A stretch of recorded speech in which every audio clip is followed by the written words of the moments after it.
자, 안녕하세요. 제41회 기출문제 4번 시작하겠습니다.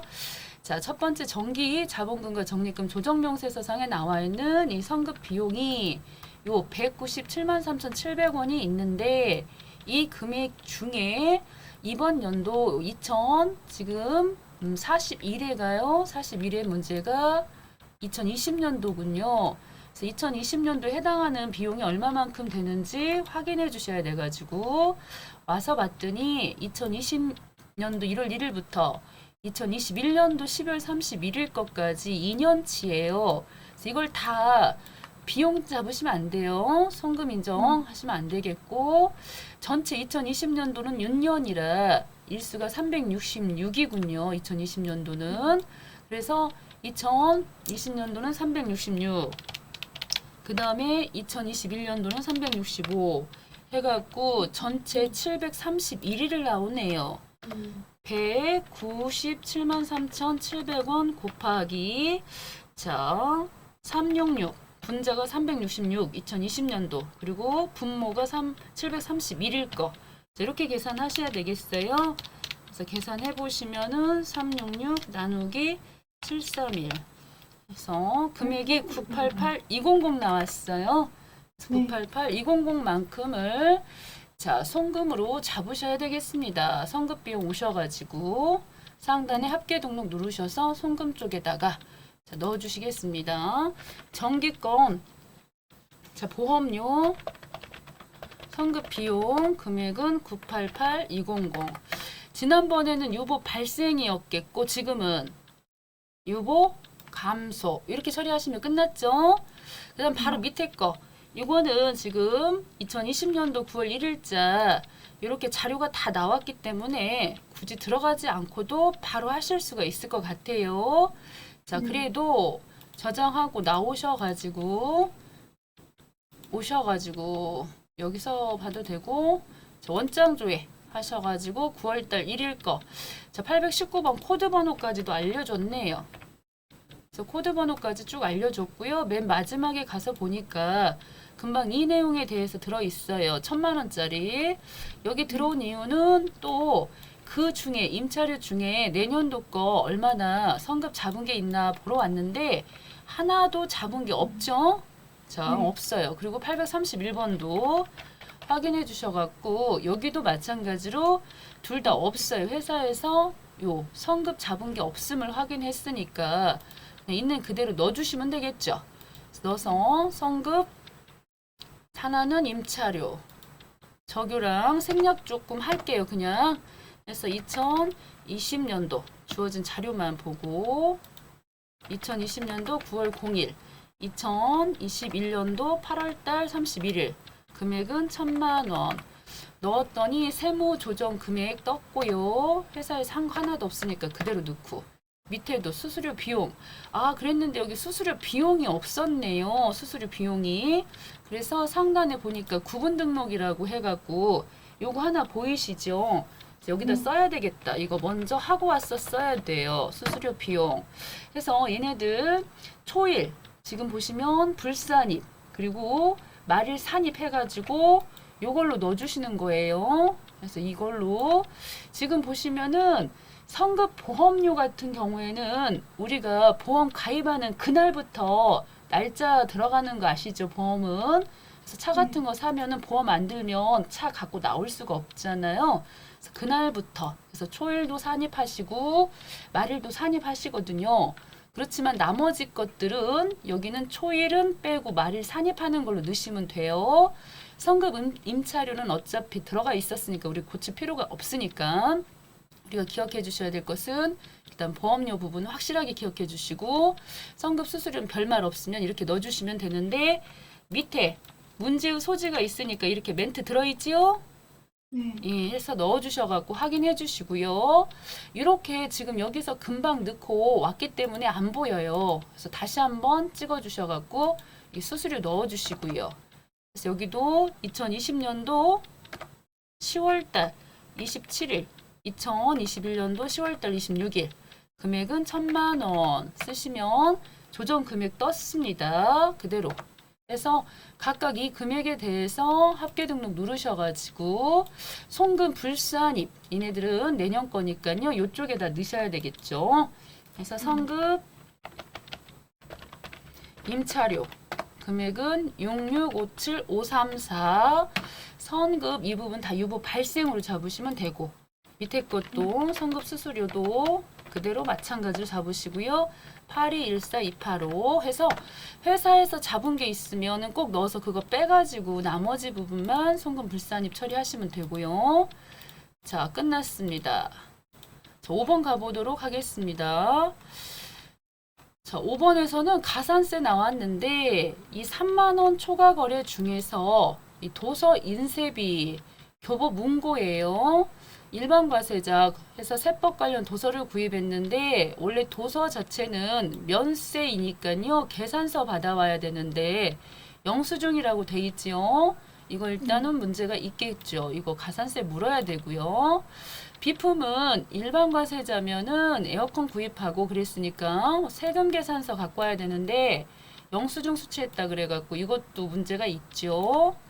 교육훈련비는 요 강사 강의하고 강사료 원천 징수했으니까 문제가 되지 않죠. 이 사람한테 돈 주기 전에 세금 떼고 줬으니까 문제 없어요. 복리후생비 250만 원 강원도 평창군 이렇게 간이과세자잖아요. 그래서 숙박비 지급이 지출하고 영수증 수취한 부분에 대해서는 이거는 우리가 이건 문제가 없는데 회계 쪽에 보시면은 요 영수증 수취명세서 요 상에 구분 찍었을 때 15번으로 넣어주시면은 간이과세자이기 때문에 가산세 안 물어도 되는 건이지요. 고로 지금 계산해야 되는 가산세는 두 건이네요. 320만 원에 대해서 2% 가산세 계산하시면 되는데 특별히 가산세 계산하는 명세서 쪽으로 가라고 이렇게 그 내용이 여기 얘네들도 있어가지고 가긴 해야 되겠다.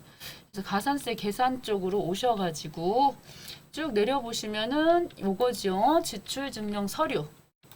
요 서류를 지금 미수치한 부분 합쳐갖고 320만 원 되겠습니다. 그래서 2% 계산해서 64,000원 나왔고요. 그 다음에 나머지 근로소득 지급명세서가 나왔습니다. 자, 이때 잘 보셔야 될 것이 지급명세서 중에는 요 근로소득 지급명세서가 있고요. 또 일용직하고 관련해서 지급명세서 해갖고 지급명세서는 일단 크게 두 종류가 나와요. 그랬을 때 근로소득하고 관련된 지급명세서는 이 상단부 위쪽에다 써주시는 거예요. 상단부 위쪽에다가. 그리고 밑에 부분은 일용직 근로자하고 관련되는 지급명세서는 이 아래쪽 여기다가 쓰신다라고 보시면 돼요. 이거 구분 확실히 하실 수 있으시겠어요? 네. 네. 그래갖고 제가 이제 이 부분 여기 지금 들어와서 보시면은 맨 밑에쯤 이겠죠. 가산세 파트니까. 자, 해서 요 부분인데요. 요 부분인데 이렇게 정리를 해놨어요. 그래서 근로소득하고 관련되는 부분은 위쪽으로, 위쪽. 그리고 일용직하고 관련되는 부분들 중에도 보시면 아래쪽으로 가는 맨 아래쪽이 있고 위쪽으로 가는 애들이 또 있잖아요. 일용직임에도 불구하고 위로도 간다고 여기 써 있죠. 네. 예, 그 이유는 잘 보셔야 될 거가 자, 보통의 경우는 아래쪽으로 가요. 아래쪽으로. 그랬는데 기간 수가요. 3개월이라고 하는 거를 기준으로 해갖고 초과된 것들은 다 위쪽으로 쓰시는 거예요. 세율이 세지고요. 세금 가산세 많이 내야 되고요. 3개월 이내인 것들은 아래쪽으로 가는 거예요. 확실히 구분하셨을까요? 네. 예, 그래서 여기 지금 근로소득하고 관련된 지급명세서는 위쪽에다 써주시는 거고요. 밑에 있는 이 법인세법 미제출 금액으로 가야 되는 것은 일용직 지급명세서와 관련되는 부분은 아래쪽에다 쓰신다는 거. 지금 이 5천만 원은 여기다 써주셔야 되고요. 그리고 얘네들은 보시면 3월 10일까지 제출해야 되잖아요. 2월달 말일까지. 연말정산 끝내주시고 3월 10일까지 제출해야 되는데 그거를 3월 31일까지 제출했대요. 그래서 이런 지급명세서는 3개월 이내 하시게 되면 자 이것도 제가 갖다 붙여놨거든요. 3개월 이내 제출 시에는 50% 감면을 받아요. 그래서 여기다가 이제 오셔가지고 아래쪽에 보시면은 요 두 번째 거 있죠. 감면 받는 거 50% 감면 받는 거 2번 딱 찍어 주셔가지고 금액이 반영되도록 해주시면 되겠죠. 자, 그 다음에는 주식이니까요. 주식 변동은 아래쪽. 그 중에서도 미제출이면 여기. 해서 5천만큼 써주시면 되겠고요. 자, 이렇게 해서 마무리가 되었습니다. 자, 이때 여기 부분에 3개월이 만약에 여기가 만약에 문제상에서 3개월 이내였다고 한다면 이것 또한 이 부분에 오셔가지고 요거를 2번 찍어주셔서 50% 반영시키면 되는데 5개월 경과됐다 그래서 그냥 그대로 두셔야 돼요. 그렇게 해서 반영되도록 해주시면 되겠어요. 1%짜리가. 전체 합계 금액이 81만 4천 원 나왔어요. 가산세가. 저장해 주시고 나오셔가지고 들어가 보시면은 이거죠. 법인세 들어가서 보시면은 이렇게 반영되어 있음을 볼 수가 있겠죠. 끝났습니다. 자, 그 다음에 다음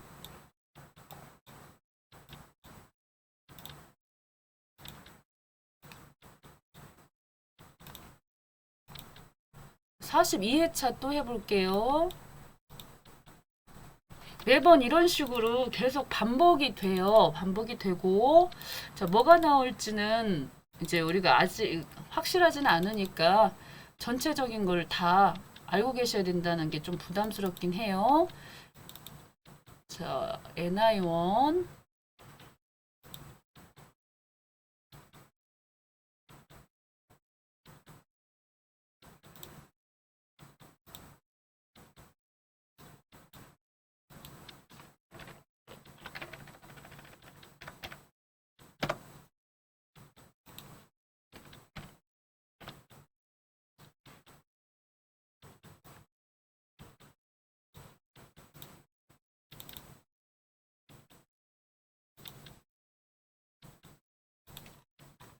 일번부터 한번 봅시다. 1번에 뭐가 나왔을까요? 자, 감가상각 나왔습니다. 감가상각. 자, 2020년도가 되겠고 상단 이쪽에 회사 꼭 바꿔주시고요. 시험 보실 때 여러분들이 법인 조정부터 나는 할 거예요 하면은 법인 조정부터 하셔도 돼요. 비대면 시험 처음 비대면으로 아직 비대면으로 안 하셨겠구나. 현장 가서 보시는 걸로 접수 많이들 하셨겠네요. 네. 네, 아직 6월달 거는. 자, 42회. 자, 감가상각비 들어가셔가지고 이것도 참 많이 나와요. 감가상각도. 그래서 있는 그대로 넣어주시면 되는데 요번 문제에서는 고정자산 등록 부분에서 일단 건물부터 등록을 하셔야 되겠습니다. 건물은 202번 되겠죠. 그렇게 하고 101번 본사 건물. 자, 쭉쭉 써주시고 취득일자 2020년도 문제니까는 신규 취득 쪽에다가 3억 넣어주시고 정액법에 40년이에요. 판관이니까 800번이고요. 이러면서 단기 회사 감가상각비가 850이라고 했습니다. 850이라고요? 자, 그러면은 사용자 수정 누르셔가지고 850. 웬 850? 자, 일단 850이라니까 850 쓸게요. 자, 그 다음입니다. 차량 운반구. 업종 코드 이런 거 생략할게요. 자, 차량 운반구 208번, 코드 번호 201번. 출퇴근. 취득을 2018년도 4월달 5일날 했어요. 5천만원, 2천만원. 쭉 오셔서 정률법 5년. 제조니까 공장이면 정확히 1번. 찍어주시고요. 이때 단기 회사에서 1200 했대요. 사용자 수정 눌러서 1200. 기계장치 206번. 코드번호 301. 조립기계 2019년도 2월달 1일 1000만원. 200만큼 쓰시고 정률 10년 쓰시고 제조 1번 쓰고 자 오셔서 사용자 수정. 자, 사용자 수정 되어 있는 상태에서 이건 다 끝났고요. 이제 하나씩 처리하셔야 되겠는데 상단 위쪽에 지금 보니까 감가상각비가 전기 거 자본금과 적립금 조정명세서에 500만 원이 출퇴근 버스가 있었어요. 그럼 차에 대해서 이거는 전기에 네. 자 오셔서 부인된 거니까 여기다 500을 써야겠죠. 자, 이렇게 500을 써주시면은 요 금액 단기 상각 범위 금액이 많이 늘어났네요. 그랬음에도 불구하고 1200만 했다는 얘기가 되겠고요. 그 다음 또 아래쪽으로 와서 보니까 건물 취득세가 1380만 원이 있었어요. 그러면은 건물 취득할 때 취득세는 건물로 가야 할 건데 세금과 공과금으로 즉시 상각을 해버렸군요. 그래서 건물로 오셔가지고 건물의 자본적 지출 즉시 상각 해서 금액 1380만 원 쓰시고요. 그러다 보니까 이번 연도에 즉시 비용화 시킨 부분이 많다 보니 회사에서 여기 단기 상각 범위 금액이 없어지고요. 850도 잡혔고 그 다음에 이제 기계장치 206번인데 밑에 보니까 이런 내용이 있었어요. 기계 부품을 교체를 했는데 250만 원 수선비로다가 회계 처리했대요.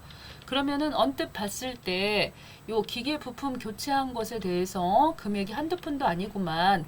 그러면은 즉시상각 의제 요거 17번으로 해야지 이렇게 생각하실 수가 있는데 우리 현행 세법에는 법이 바뀌었어요. 어떻게 바뀌었느냐면 쭉 보시면요 이렇게 바뀌었어요. 이 소액수선비라고 해가지고 2020년도 전에는 300만 원 선에서는 그냥 송금으로 인정을 해가지고 별도로 조정 없어요.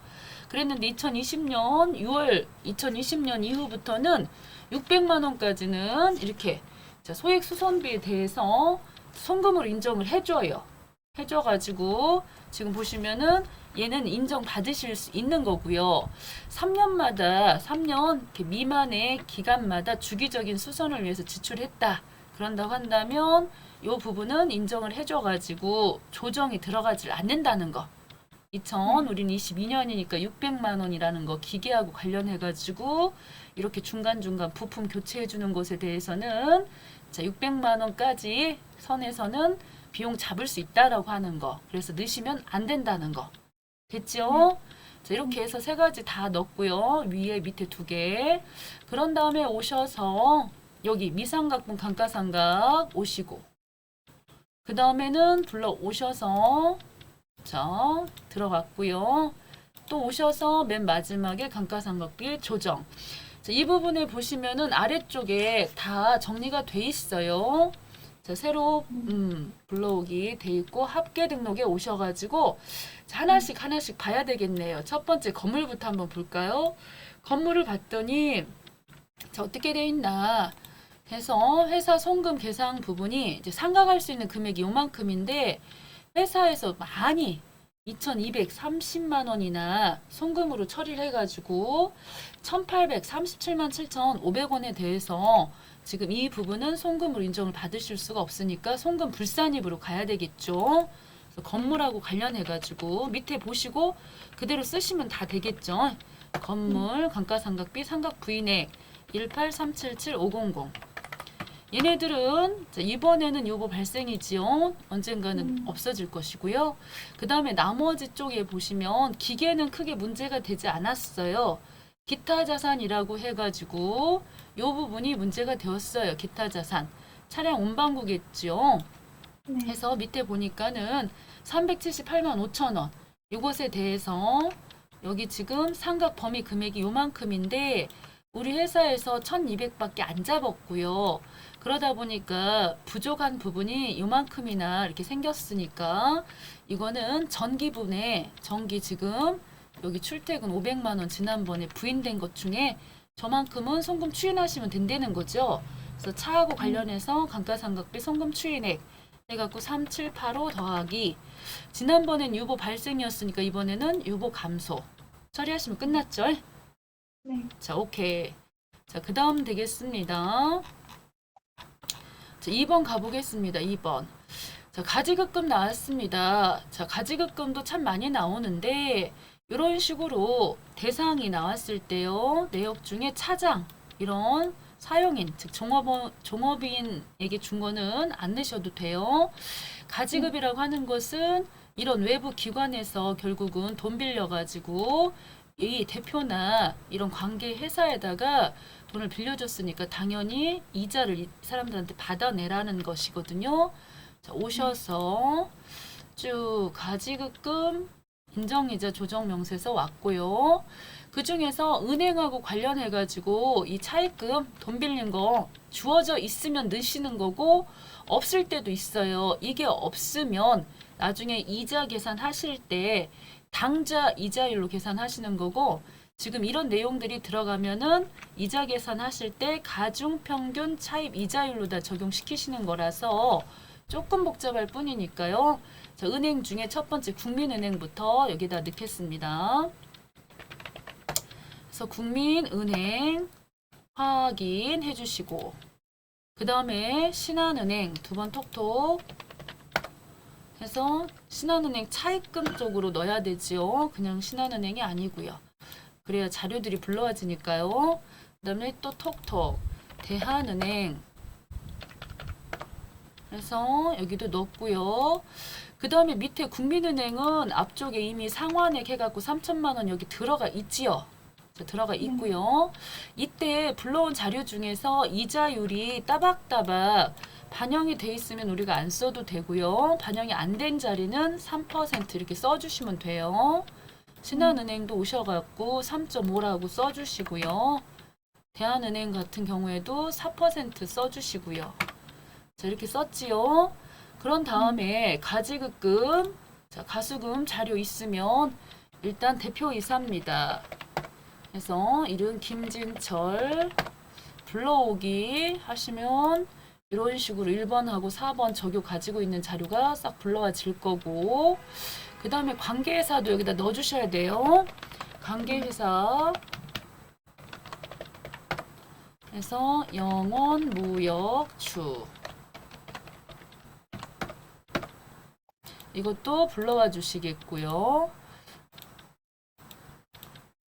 잘 자료들이 들어왔으면 다행인데 안 들어왔으면은 우리가 넣어줘야 돼요. 2020년도 2월 12일이라고 되어 있으니까 2월 12일 자 여기 같은 경우는 대여를 했겠죠. 자, 빌려줬었겠죠. 5천만 원 자 이렇게 넣어주시면은 자료가 싹 들어갔습니다. 그 다음에 이제 가수금 자료가 있으면 불러오셔야 되는데 가수금은 없는 것이라고 돼 있어가지고 자 있으면 불러올 건데요. 자, 없을 것 같아요. 자, 그 다음입니다.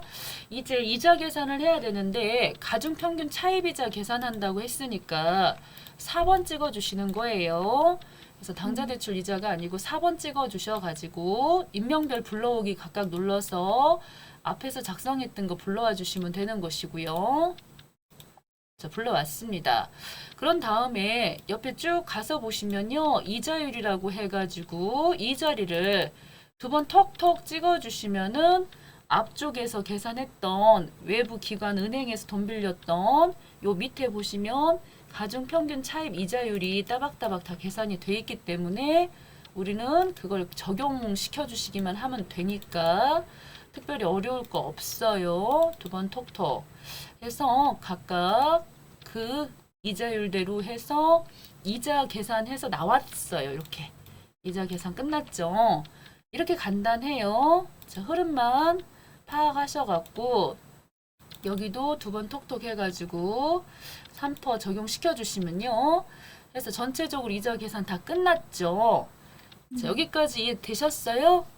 네. 그리고 마지막 4번 찍으셔가지고 이제 회사에서 이 김진철 사장님한테 원장 조회 누르셔가지고 901번 해서 이자 수익인데 그 중에 받아낸 게 있냐 이거죠. 이자를 봤더니 여기 영원무역이라고 하는 곳에서 100만 원 받은 게 있었어요. 이자 영원무역에서.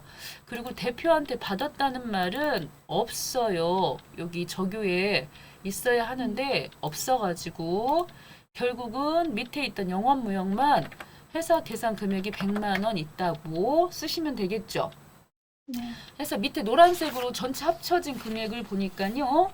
금액이 155만 4,287원 이렇게 나와 있죠. 그래서 그거를 갖다 반영하셔야 돼 갖고 합계 등록 눌렀고, 이때 세무 이 조정 이 처분 내역이 다르기 때문에 따로따로 쓰셔야 되죠. 한 번은 뭐 대표 거 가지급금 인정이자 해갖고 뭐 대표 이런 식으로 써주셔갖고 금액은 대표는 1226 419 이렇게 되겠고, 대표의 소득 처분은 상여. 그 다음에 또 밑에 가지급금 어쩌고 저쩌고 해서 영원무역 해갖고 327 868 쓰시고요. 이런 요 관계회사이기 때문에 이 기관이나 이런 곳으로는 기타 사회 유출로 처리하시면 돼요. 그러면 그쪽에서 법인세 계산 따로 하기 때문에 이런 건 기타 사회 유출로 처리하시면 되겠습니다. 자, 벌써 2번 끝났습니다. 저장 한번 해주셔야 되겠고요. 자, 3번입니다. 자, 외화 나왔습니다. 자, 외화자산. 자, 요것도 심심찮게 나오고 있습니다. 절대 어렵지 않아요. 다만 이 자료 중에서 항상 외상 매출금이나 요 장기 대여금, 외화 장기 대여금, 그리고 외상 매입금이나 외화 장기 차입금 이런 거 하는 것이지, 이 선급금은 지금 진행 중에 있는 거 이런 것들은 하는 거 아니에요. 그래서 이 두 가지만 하시면 되고요. 외화 종료는 US 달러가 되겠죠. 그래서 외화 금액 부분에 $10,000고요. 처음에 적용 환율이요 안 알려줬어요. 그러면은 계산 공 4개 지워서 1,100, 1,150원 이렇게 되겠군요. 그렇게 하고 항상 처음에 쓰실 때는 이 회사, 회계 쪽, 그리고 세법 쪽, 그리고 차이 이렇게 지금 써가지고 자, 얼마를 넣었느냐면요. 회사에서 지금 반영한 것은 12월 31일 날 1,180원 반영했대요. 그래서 30만 원만큼을 우리는 외화 평가해갖고 이익 난 거를 지금 처리를 했었던 모양인데, 요게 지금 가만 보니까 이렇게 지금 매매 기준율로 해갖고 평가하라고 그래가지고 1,200원 간다지요.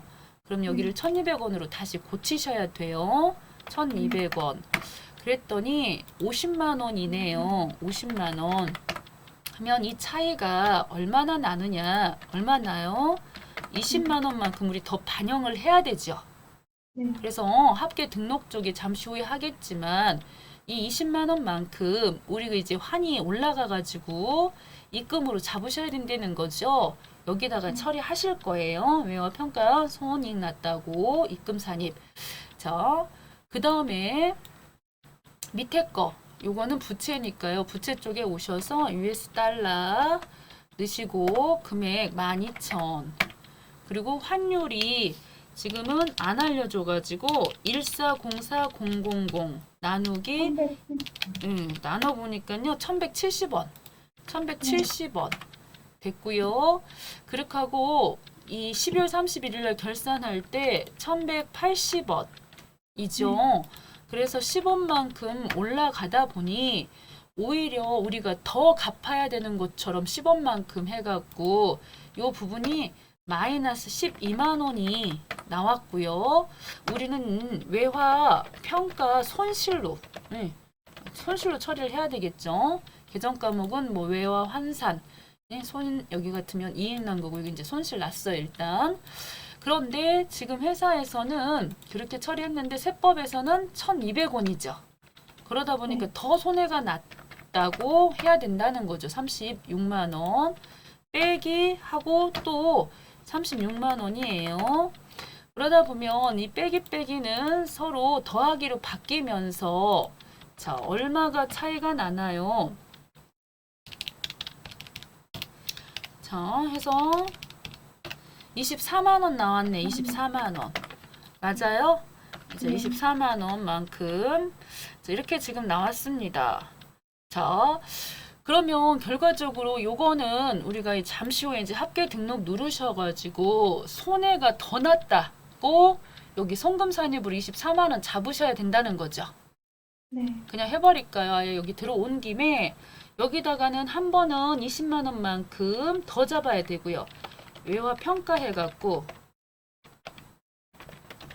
예, 저기서는 뭐 이익 났다고 외상 매출금 꺼라고 쓰시고 금액은 뭐 20만 원 쓰시면 되는 거고 그리고 유보 발생 이 짝에다가는 외화 평가 손실 났다고 지금 안 해도 돼요. 그래서 여기 외화 자 이거 외상 매입금이라고 쓰시고 금액은 24만 원 쓰고 유보 발생 이렇게 할 건데 여기에 금액이 안 나온 이유가 뭐냐면 바로 이쪽에 갑지 있죠. 완성을 안 해가지고 갑지 오셔갖고 단기 송금이 바로 세법이거든요. 세법. 그래서 세법상에서는 이게 지금 세법 쪽이잖아요. 그래서 50만 원 하고 36만 원 하고 이 차이가 14만 원 나니까 14만 원 쓴 거예요. 됐죠? 네. 이건 지가 자동으로 계산되는 거고 우리 회사 손익금액을 계산하기 위해서 이게 필요했던 거거든요. 30에서 12만 원을 빼주시면은 얼마 차이가 나든가요? 18만 원. 18만 원 이렇게 쓰시면 전체적으로 차이가 4만 원 마이너스 나오죠. 네. 그래서 전체 금액 24만 원 마이너스에서 20만 원 빼니까 마이너스 4만 원인 거죠. 네. 그죠? 이렇게 해서 잘 정리해가지고 합계 등록 쪽으로 오시면은 이제 이 부분이 이렇게 반영을 할 수가 있죠. 전체 금액은 4만 원이지만은 우리는 따로 여기다 20 여기는 24만 원 써야 되는 것이죠. 네. 자, 저장해 주시면 끝났습니다. 네. 자, 4번 가겠습니다. 자, 이번에는 자, 여기 지금 손익계산서 자, 이렇게 정기 자본금과 적립금 자, 조정명세서 을지 내역서 중에 지난번에 이 비품이라고 하는 거 감가상각비 180만 원에 대해서 송금 인정을 못 받았는데 이번에 이렇게 비품이 매각이 돼 버렸으니 여기 있던 얘도 이제는 사라져야 되겠죠. 그래서 오셔서 밑에 소득금액 조정 합계표 쪽에 오셔갖고 송금 산입 쪽으로 넣어주시면 되겠습니다. 비품 팔아버렸고요. 이제 얘도 없어져야 되고 유보 그동안은 발생이었으니까 이제 감소로 해서 없애주시고 그 다음에 손익계산서 법인세는 맨날 나오는 거죠. 선불. 그래서 법인세 자 64, 348 더하기 기타 사유 이출이죠. 자비익 계정 중에 부가세 환급해가지고 다시 세금 냈는데 너무 많이 냈다고 돌아왔어요. 그거에 붙은 가산금은 입금 불인 거죠. 입금 불산입이죠. 그것까지 세금 안 내셔도 되고 부가세 환급 가산금 68,000원이고 이렇게 항상 자비익이나 이런 거하고 관련되는 것은 당기순이익이 올라가는 거면 이 재무상태표 자본 쪽에 반영이 되는 거라 기타로 가주신다는 거 잊지 마시고요. 상여금 1,000만 원 중에 요 규정을 초과한 상여금이 있었나요? 임원하고 관련해갖고 1,000만 원 상여금 줬는데 규정은 700인데 여긴 1,000이기 때문에 300만큼 손불로 처리하시면 되겠죠. 임원 상여, 종업원 상여는 상관없는데 여기는 300을 써주셔야 되겠고 대표니까 상여, 임원이니까 상여. 그 다음에 속도 위반 과태료가 나왔어요. 그러면 이 과태료는 손불이죠. 손익계산서 세금과 공가 손불로 처리하시고 연체는 불쌍하다고 봐준다 그랬죠. 그래서 과태료 부분만 손불로 처리하시면 되겠습니다. 세금과 공가 과태료 금액은 7만 원. 이미 밖으로 나간 것들은 기타 사유 이출 처리하시면 되겠고요. 그 다음에 토지 관련해갖고 취득세 부분은 수수료 비용으로 잡으시면 안 되고 토지는니까요 자산이죠. 그래서 이것도 손불이네요. 그래서 취득세, 토지 취득세 금액은 160 넣으시고 유보지요. 유보 발생 처리하시면 끝났습니다. 자, 그 다음입니다. 자, 5번입니다. 자, 5번. 선납세금 자, 계정 원장을 조회해서 원천납부세액 명세서 작성하라고 돼 있어요. 우리가 법인 조정 2에 요 마지막에 들어오는 서식 중에서 이렇게 원천납부세액 24번에 들어가는 이 금액에 대해서 우리는 평소에 합계 잔액 시산표 막 이런 데 찾아가가지고 금액 확인해 가서 넣었지만 오늘은 여기 가서 해달라고 하니 거기에 가서 하고 와야 되겠죠. 법인조정 투서식의 자본금과 적립금 여기 같으면 이거네요. 원천납부세액이죠. 요걸로 가야 되겠다. 자, 들어오셔가지고 일단 불러와야 되겠습니다. 계정별 원점 데이터 불러오기를 찍으시면은 이렇게 이자 수익이 발생했을 때도 우리가 세금을 원천징수 당하는 것이고 이런 항목들에 대해서 확인해 주시면 자료가 있으면 들어와요. 그렇게 하고 계산된 법인세 부분 있지요. 이렇게 지금 들어가 있는데 이 부분 이자 금액이 얼마인지를 찍어 주셔가지고 그 중에 14% 해서 법인세는 168만 원이라고 돼 있어요. 10월 25일자 일반 전표 가보시면은 당연히 저 내용에 대해서 25일자라 그랬나요? 자, 가서 보시면은 이런 식으로 선납 세금하고 관련해가지고 자료가 들어와 있는 걸 보실 수가 있어요.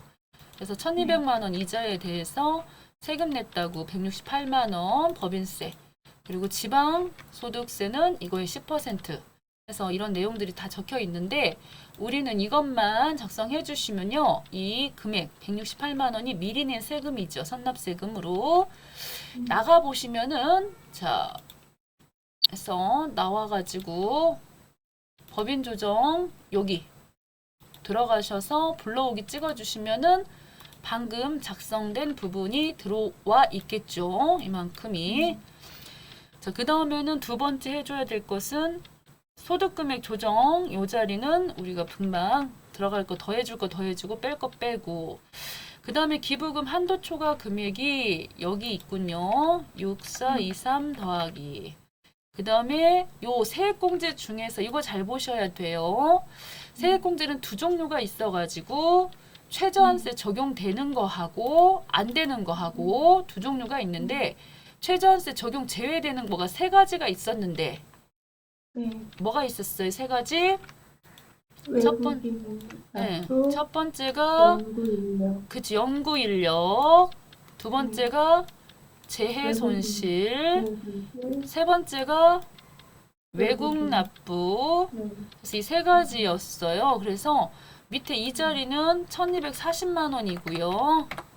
그 다음에 여기 있던 중소기업 특별 요 부분은 중복을 해서는 안 되고 큰 금액으로 넣으시는 거예요. 중소기업 특별세액하면 투자세액 공제 얘네들은 똑같은 성격이기 때문에 이쪽에다가 548만 4천 원 넣으시면 되는 것이고요. 그 다음에 영수증 미수치분이니까요. 이 금액에 2% 가산세 계산해서 5만 1천 원을 자 반영하라고 했으니까 오셔서 여기다가 5만 1천 원을 넣으시면 되죠. 네. 그 다음에 중간에나가고 원천납부세액 있다고 했어요. 자, 가셔서 합계잔액 시산표 오셔갖고 12월 31일자 찍어서 밑에 선납세금 찍어주시면서 중간 애납 세금이 22500 빠바방 있었고요. 방금 자 법인세 부분 168만 원은 반영했으므로 요것만 반영하시면 되겠다는 거죠. 오셔서 중간에나 금액만 넣겠습니다. 22500 더하기 됐죠. 그 다음에는 또 분납 가능. 분납은 2천. 자 지금 현재 1000만 원 넘었고요. 그 금액도 1000만 원 넘었고 2000이 넘었을 때는 반절. 그래서 여기 나와 있는 그대로 2150, 21550, 998. 오케이. 잘 되었어요. 자, 여기까지 하시면은 끝났습니다. 자, 그 다음입니다. 43회.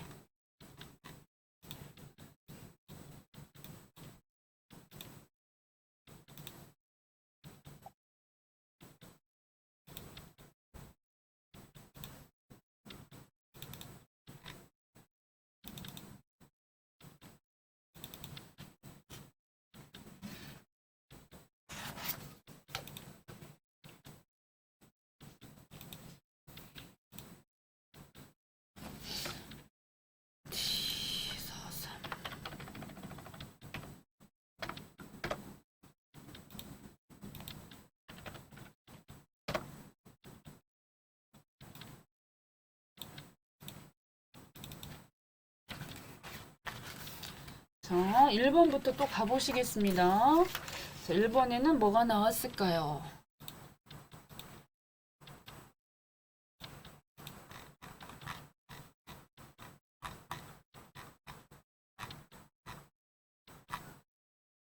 자, 미래산업 2020년도고요. 수익금액 조정 명세서가 나왔습니다. 자, 결산서상에 지금 손익계산서상에 매출 계정 400번대로 시작하는 애들 일단 다 넣어야 되겠고요. 자, 오셔서 상단에 회사 미래산업으로 바꿔주시겠고, 그 중에서도 수익금액 조정 명세서. 자, 매출 찍었어요. 톡톡 상품 매출 빠바바바방 매출. 자, 제품 매출 찍었어요. 400번대 코드를 넣으시는 거예요. 또 매출 서비스 용역 매출이 있고요. 간혹 가다가 영업의 수익 중에 밑에 보시면 부산물 매각 부분이 들어있다 그러면 자비익 속에 들어있다고 하면 늘 건데 없었어요. 그런 멘트 없었고, 이 세 가지 중에서 전기 매출 누락 관련 자료예요. 전기 제품 매출 누락액이 매출이 6천 있었고 제품 매출이 원가가 3,500인데 이거를 이번 연도 2020년도 단기에다가 회계 처리를 해버렸대요. 장부에다가. 그래서 이거 지금 매출하고 원가에 대해서는 전기분과 세무 조정은 잘 적법하게 처리가 됐대요. 그러면 현재 이제 이것에 대해서 이번 연도 여기 반영이 들어가 있는 거잖아요. 1월 5일자에 빼줘야 되죠. 여기서 반영되면 안 되니까. 기타 수익금액 쪽에 오셔서 자, 전기 매출 수익금액은 빼야 되니까 마이너스 6천 쓰시고, 원가도 마이너스 3,500 이번 연도 게 아니고, 자, 이렇게 써야 되겠고요. 그 다음에 나오셔서 방금 제품 매출 중에 이 차감돼야 되는 부분 여기다가 6천 뭐 이렇게 쓰는 거 아니에요. 지금 이거는 매출에서 관련해 갖고만 써야 되기 때문에 차감 부분에다가 6천만 원 빼라 라고 쓰시면 되겠고요. 자, 원가는 여기다 쓰지는 않죠. 그 다음에 또 2020년도 12월 31일자에 보니까 서비스 용역 매출 2천만 원을 회계 담당자가 누락시켰어요. 그럼 이번에 반영시켜야 되죠. 2020년도 거니까요. 그래서 서비스 용역 매출 여기다가 2천만 원을 반영해야 되겠다는 것이고요. 가산 쪽에다가 2천만 원을 넣어주시면 되겠죠. 자, 이렇게. 자, 상단에 합계 등록 쪽에 오셔서 지난번에 제품 매출로 해서 입금 잡혀 있던 거 있을 건데, 지금 이번 연도 여기 회계 처리 지금 이런 식으로 돼 있으니까 빼야 되는 거니까 반대편으로 지금 빼야 되거든. 제품 매출 이번 거 아니니까. 그래서 저 제품 매출을 여기다 반대편에 썼어. 6천을 뺐어요. 지난번엔 발생으로 처리됐었으니까요. 감소를 해서 이제 없애주시는 거죠. 이 문제는 깨끗이 해결됐으니까.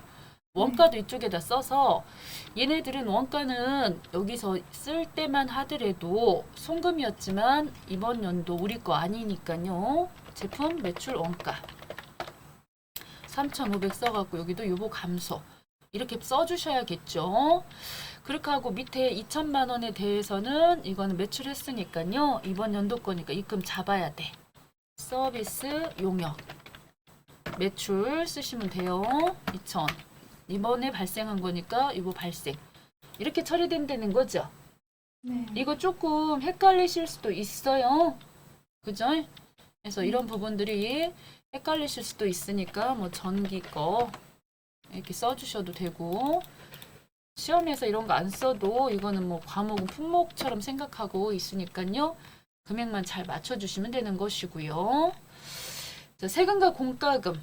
자, 세금과 공과금도 오셔가지고 어렵지 않죠? 이것도 와서 불러오기 찍어주셔가지고 해당되는 거 잘 읽어보신 다음에 범칙금 이거는 당연히 1번 손불, 그리고 법인세하고 관련되는 부분에 대한 거는 세금과 공과로 비용 인정을 일단 하면 안 되잖아요. 손불 처리하셔야 되잖아요. 그리고 대표이사 재산세 부분도 이것도 손불, 업무와 관련이 없으면 네. 부가세 가산세 부담한 부분도 가산세는 손불. 여기 뚝 눌러서 과태료도 손불. 네. 그리고 법인 균등분 주민세는 세금과 공과 맞고요. 그래서 이 네. 5가지 항목에 대해서 합계 등록 눌러가지고 각각 반영하시면 되겠죠. 손불이니까요. 범칙금 금액 6만 원.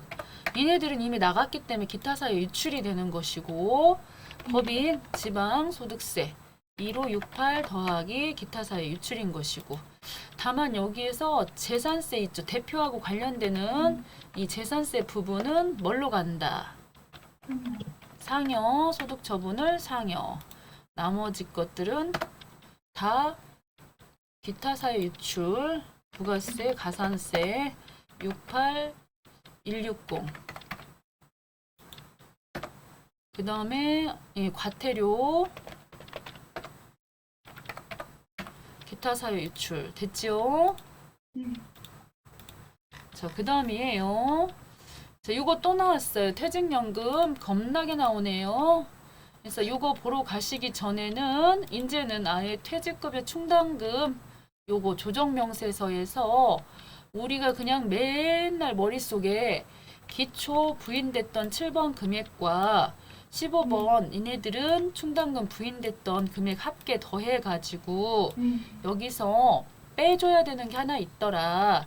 그거는 뭘 찾아야 되느냐면 차변 쪽에 퇴직급여 충당 부채, 대변 쪽에 퇴직연금 운용자산으로 처리돼 있던 거 그것만큼은 지대로 송금 부인당하는 게 아니고 송금 산입할 수 있었던 금액이기 때문에 그것만 찾아서 빼면 된다는 게 핵심 포인트죠. 네. 네, 그렇죠. 그래서 이제 이거는 열어놓고 어차피 한번 들어야 되니까요. 퇴직연금 이쪽에 오셔서 네. 상단에 원장 잔액조회 198, 198 네. 해서 이제 하도 많이 해가지고 기초가 37 네. 그리고 증가 33 그렇게 하고 감소. 여러분들이 시험 치실 때 이 법인 조정 부분만 먼저 딱 깔끔하게 해결이 되면 그래도 안도의 한숨이 쉬어지지 않을까요? 기말 아닌 것 같아요. 자, 저짝도 저짝 할 것도 많아가지고 37. 자, 그 다음에 해약은요. 수령은 1200인 거죠. 증가 부분이 납입 금액인 것이고요. 네.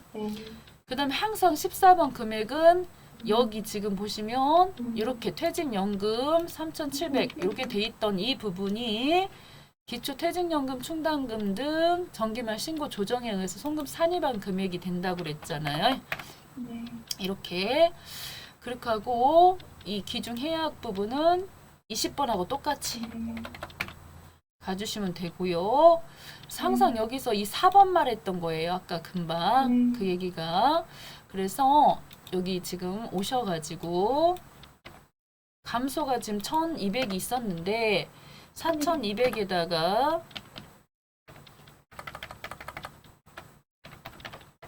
자, 이렇게 두 개 더하고요. 실제로 원장 조회하셔서 198번으로 하셔도 되고요. 198번으로 해서 요 1200만 원에 대해서 자, 이런 식으로 차변에 퇴직급여 충당 부채, 대변에 퇴직연금 운용자산 해갖고 1200 있는 거 봤죠? 1200. 1200만큼은 이제 반영을 했다는 거지. 부인된 게 아니고. 자, 42 4227호 그래서 빼가지고 봤더니 305 네. 네. 305 자, 이렇게 넣으셨어요. 자, 그러고 나서 자, 합계 등록 눌러가지고 자, 이 부분에서 첫 번째 거가 일단 전부 외부에다가 집어넣은 금액 있죠? 그거는 송금 산입 가능한 금액이니까요. 퇴직연금 불이백 퇴직연금 불이백 부분 3,300 네. 에 대해서는 요번에는 유보 발생 그렇게 하고 방금 보신 거 1200 있었지요? 네. 그거에 대해서는 항상 이렇게 유보 발생만 있으면 언제 없어지느냐. 방금처럼 1200이 저렇게 됐을 때는 퇴직연금 지급액으로 해가지고 1200 딱 써주시고 유보 감소. 오케이? 꼭 이거 네. 잊지 말고 꼭 이거 처리해야 돼요. 네. 자, 그 다음에는 건설자금 이자 가볼게요.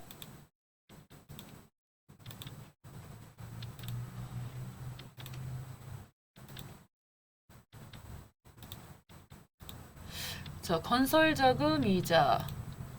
자, 이렇게 특정한 목적을 가지고 공장 건물 지으려고 우리 은행에서 대출을 받았네요.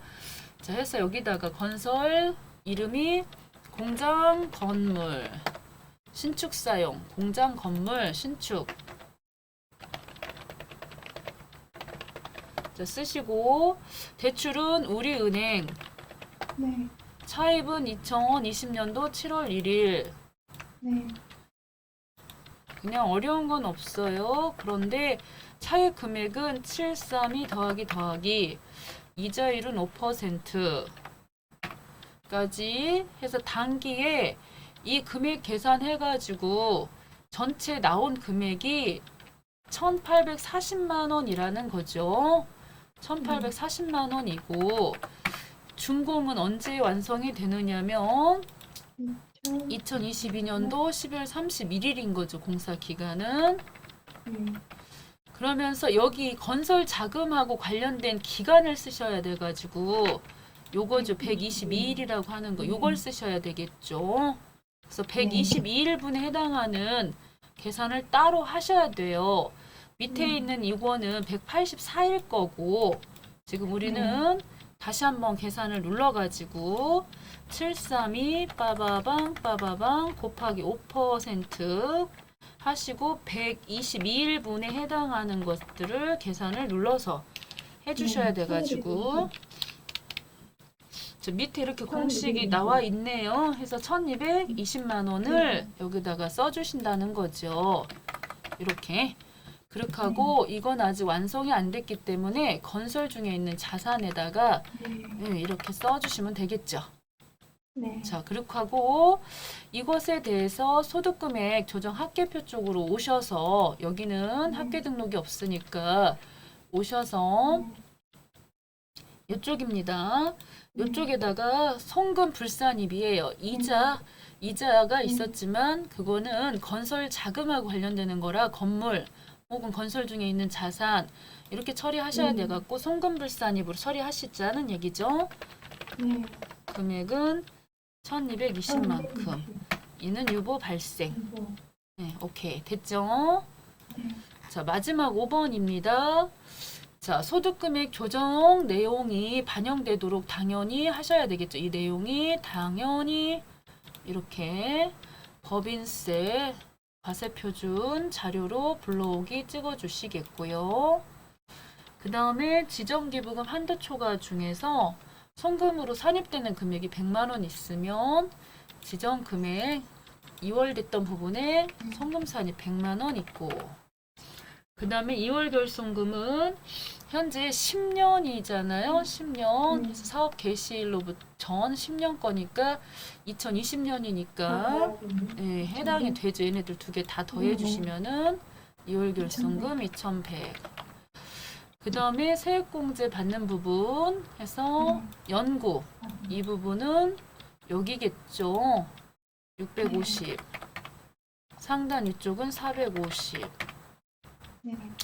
그 다음에 50만 원에 대해서는 영수증을 수출했으니까 2% 가산세 물리면은 만 원.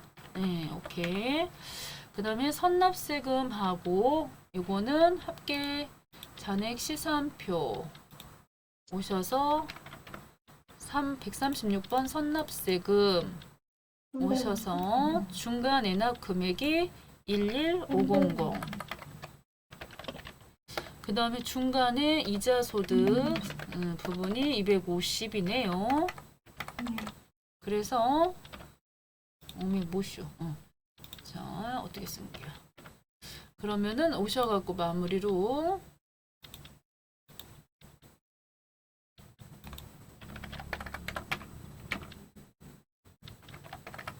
자, 그 다음에는 쭉 오셔서 최저한세 고려하지 않고 분납 처리하라 그랬으니 맨 밑에 오셔서 주어진 금액 그대로 쓰시면은 끝났어요.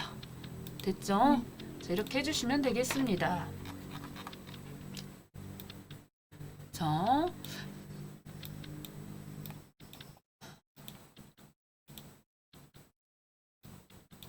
44회는 뭐가 나왔을까요? 44회.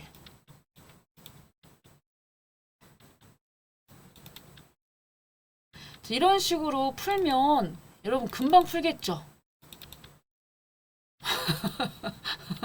응? 맘만 먹으면 금방 풀겠죠? 네. 자, 해서 이 법인 조정은 많이 어렵지 않고 여러분들이 지금 공부를 웬만큼 해가지고 어렵지 않은 거지. 처음 하시는 분들한테는 소리 한 말이죠, 뭐.